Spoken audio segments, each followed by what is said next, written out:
Las noticias de ayer, hoy. Presentado por delfino.cr.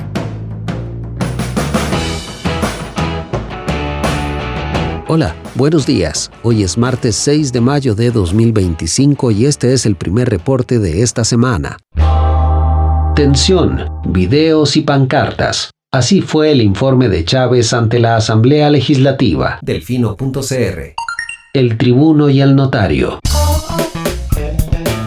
El tercer informe de labores del presidente Rodrigo Chávez Robles no fue un informe de labores. Su discurso frente al Congreso fue una puesta en escena cuidadosamente producida, con casi tantos minutos de video como de palabra viva, diseñada más como una efectiva pieza política de campaña que como un informe técnico de rendición de cuentas. Dicho en sencillo, el presidente preparó una arenga. Él mismo lo dejó claro. No le hablaba al Congreso, le hablaba al pueblo, desde el Congreso. Aunque hubo menciones generales a logros del gobierno, reducción de pobreza, empleo, infraestructura, seguridad, salud, educación, no se ofreció un desglose detallado ni se hizo uso de cifras en el cuerpo del discurso oral, pues estas fueron delegadas a los videos intercalados y al informe escrito que quedó en la mesa.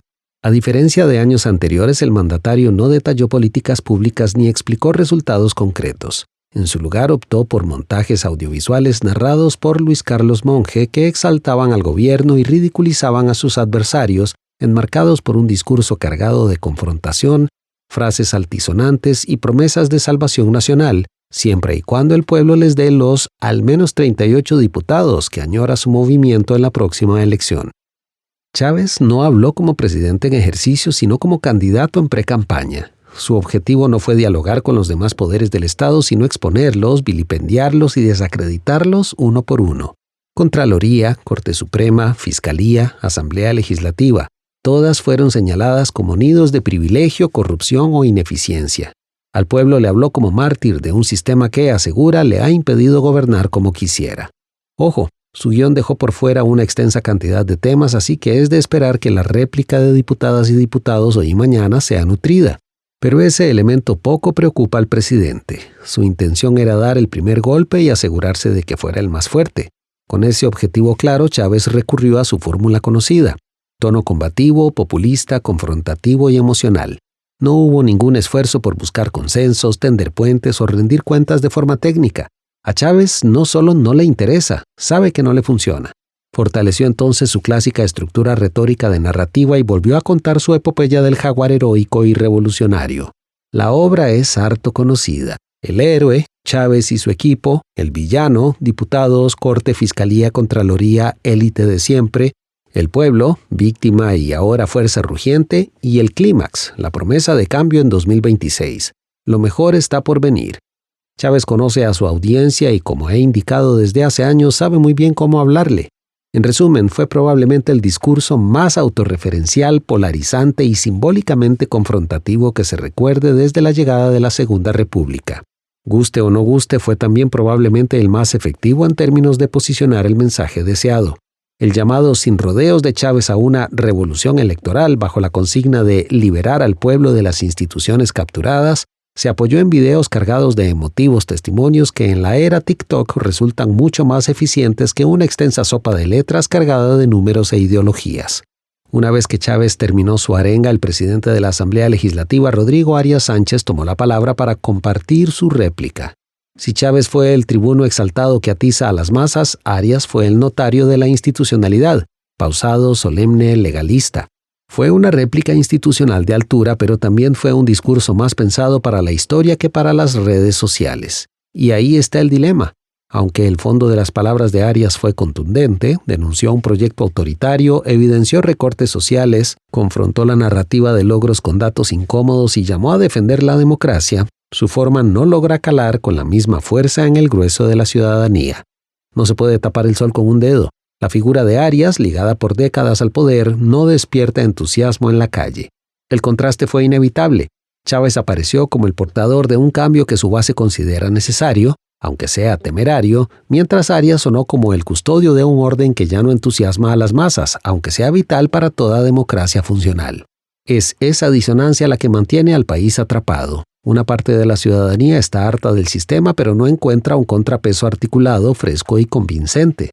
Mientras tanto, el presidente aprovecha ese vacío para presentarse como el único canal válido del descontento popular. Lo cierto es que tanto Chávez como Arias hablaron con claridad, pero desde visiones diametralmente opuestas del país y su destino. El resultado, un acto político sin precedentes que tensiona aún más la ya fragmentada relación entre Zapota y Cuesta de Moras. Así las cosas, con un directorio legislativo completamente opositor, sin jerarca en el Ministerio de la Presidencia y con un presidente que desde ya pide 38 diputados patriotas para cambiar el régimen, el último año de gobierno promete ser el más convulso. La pregunta es válida.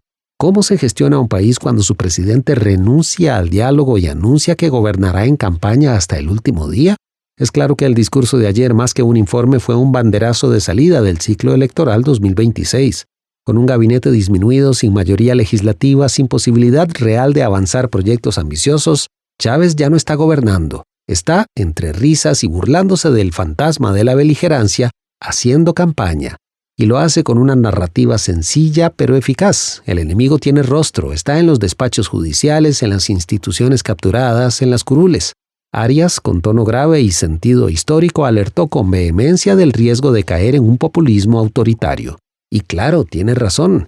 El guión está escrito y lo hemos visto en otras latitudes, pero el problema es que en este país pocos escuchan al notario. La mayoría está embelesada con el tribuno.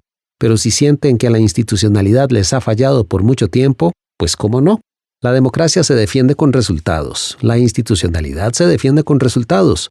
Un grupo significativo y mayoritario de los costarricenses no los percibió por mucho tiempo. Hoy alzan la voz. Chávez les hace sentirse vistos y escuchados. ¿Quién puede decirse genuinamente sorprendido con la situación que atraviesa Costa Rica? A pesar de tan espeso panorama, quisiera pensar que tendremos la madurez política para entender que la salida a esta polarización radical no pasa por decisiones extremas. Pasa por escuchar, validar, respetar, entender y proponer una respuesta intermedia, viable, que no implique debilitar la democracia, sino potenciarla y, sobre todo, articularla para que sea realmente funcional. Sin discursos vacíos, sin frases armadas, sin ejercicios nostálgicos de memoria histórica, sacudiéndose de una vez por todas de ideas anacrónicas y haciendo el esfuerzo genuino de entender las necesidades reales de la gente de hoy. Salud, educación, empleo, seguridad, vivienda digna. Por amor de Dios, no perder la vida entera entre trámites y presas. Sabemos muy bien cómo llegamos aquí, entre la señora que come papaya, las eternas listas de espera y una grosera lista de actos de corrupción que por décadas fueron y siguen siendo abrazados por la impunidad.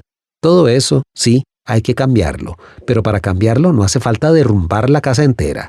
Hace falta repararla con herramientas firmes, manos limpias y planos nuevos. Hace falta pensar más allá de la revancha. Hace falta liderazgo que una, que proponga, que no se limite a señalar culpables desde un estrado ni a administrar nostalgias desde una curul. El pueblo está cansado, sí, y tiene razones de sobra para estarlo.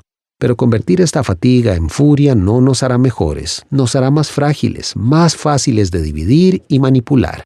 La democracia no se sostiene sola. Hay que actualizarla, abrirla, transparentarla.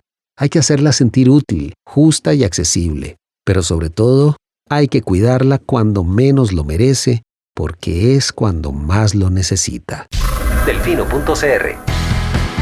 A continuación, más contenidos en Delfino Más. Hoy en Barra de Prensa. Chávez defiende su gestión con tono confrontativo y Arias responde con advertencias sobre deriva autoritaria. En su tercer informe de labores ante la Asamblea Legislativa, el presidente de la República, Rodrigo Chávez Robles, presentó un discurso de tono confrontativo, reivindicó los logros de su administración y criticó otra vez a otros poderes del Estado, al tiempo que el presidente del Congreso, Rodrigo Arias Sánchez, respondió con un mensaje de advertencia sobre los riesgos de un populismo autoritario. Las diputaciones de oposición criticaron el contenido y fondo del mensaje de Chávez, en especial el uso excesivo de videos donde ni siquiera aparecía la voz del mandatario, sino de su director de comunicación. Esto y más, hoy en Barra de Prensa. Delfino.cr. En el reporte internacional. Israel aprueba plan para capturar Gaza y controlar la ayuda humanitaria.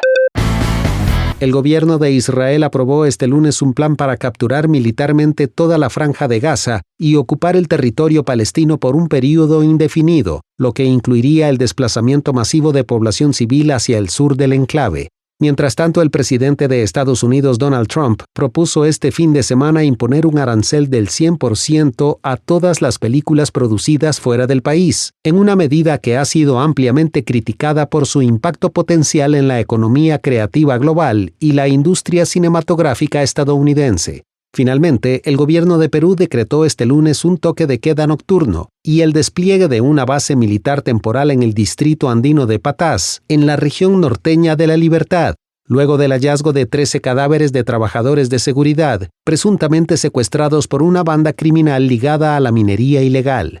El acontecer mundial, hoy en el Reporte Internacional. Delfino.cr. Y este fue el reporte de hoy. Texto Diego Delfino, voz Eduardo Carmona. De parte de todo el equipo de Delfino.cr, muchas gracias por su atención. Le esperamos mañana con un nuevo reporte. Que tenga lindo día. Chao. Gracias por informarse con Delfino.cr. Ingrese a Delfino.cr/inclinada, suscríbase para disfrutar de todos nuestros servicios con una cuenta Delfino Más. Delfino.cr.